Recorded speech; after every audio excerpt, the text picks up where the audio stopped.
ka beke ya borobong ke eng se se diragetseng. Matsatsi a mabedi pele ga beke ya borobong e simolola ke tsogile phakela ke sena sepe se se bontshang gore ke imile, matswele na se botlhoko, ke na le di-cramp tse di nnyane tse di bontshang gore sengwe sa diragala mo mpeng. Di-cramp tseo ne di seo, ha ke robetse ka mokotla ke kgona go bona mpanyana yaka. Mpanyana eo ke ha e nyeletse ke sa itse go diragalang, ke ha ke tsogile gore ka gore ke bereka sebaka gore ga ke tlhole ke imile. Morago ga matsatsi a mabedi ka beke ya borobong ke simolotse go ikutlwa kare ke feroga sebete, ka ke ipolelela gore okay gore go normale. Tsatsi lengwe di symptoms di atla, tsatsi nako nngwe di atla di a tsamaya.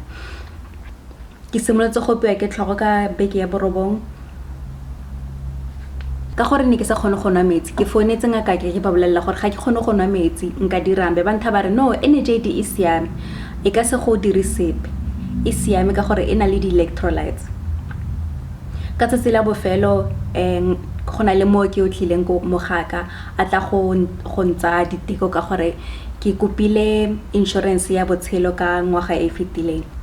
Mo ke o sala ntha a re diteko tsaka ke tsa moroto, ga ke tlhoke madi, so ke kopa gore o mphe moroto. Ke mara ke re ga ke na moroto ka gore ntse ke sa nwe metsi sentle, mara ke tla nwa energy. Ke nagana tla tsa 30 minutes gore ke kgone go nna le moroto. Ha re ntse re dutse mo re metse gore ke tla lo nthare o itse gore energy ga e shapo mo mmeleng wa motho. Ke re ya mara ga ke na choice, ke yone fela ntho ke kgonang go eno.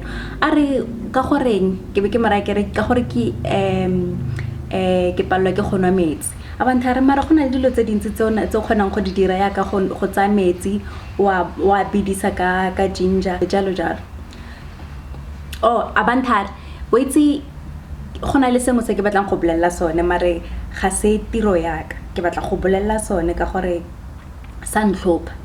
Ke kopa go bua fela ke phuthulogile. Ke re ya ga gona bothata. A re o itse how tsamaya o tla go nna go gating ke go shebile, ke ha ke tshwenyegile ka gore o bona la ekare motho a lwala, sefatlhego sa gago se yellow, go dukologa matlho a gago o montsho, leleme la gago le na le bosweu. Yaanong ka gore ke go atumetse yana ke a bona gore le matlho a gago a mahibidu.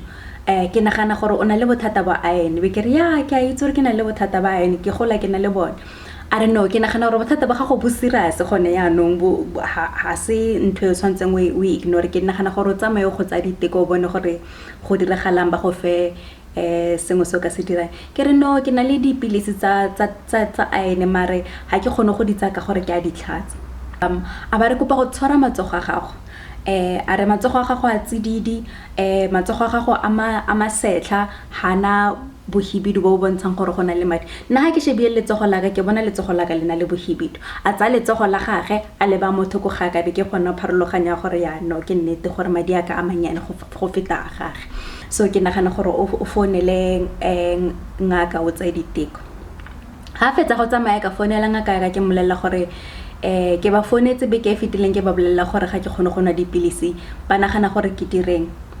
Ba ntha ba re no, re tla go founela. Ke la ka beke e fetileng le nthele le tlang founela beke e fetile ke santse le sang founela ke nna ke le founelang. So ke kopa karabo ga go nne le pharologanyo mo karabong ya gago gompieno go na le beke e fetileng. A ba ke go tshepisa ke tla go mongwe tla go founela, gongwe ka nna ngaka gongwe ka nna mooki. Morago ga motsotso e mebedi mooki wa ko ngakeng yaka a mfounela a ntha a re kante gore ngo sa tse dipilisi tsa iron tse di tlhafoniwa. Ke be ke mara ke ka gore ngaka e rile ke ska ba ka tsa sepe sa ileng gore ha se ene a mphileng sone gore ke setse. Ngwanyana wa teng mooki wa teng nna sa buile nna sentle, ke sa rate ka mokgwana bua le nna ka teng. So a bantha re okay ke tla bolella ngaka gore bothata ba gago ke eng. Ke feditse beke ya borobong yalo, ke ne ke le mongwe motlo mo gae ke tshwenyegile ke ipotse re go etsagalang a gore ha nna mmele wa ka o sa siama, gore le embryo ga ya siama. A ke sone se ileng gore malatsi a la fetileng ke ne ke sa utlwe sepe, ke ha ke tshwenyegile thata. So ke feditse beke ya borobong jalo.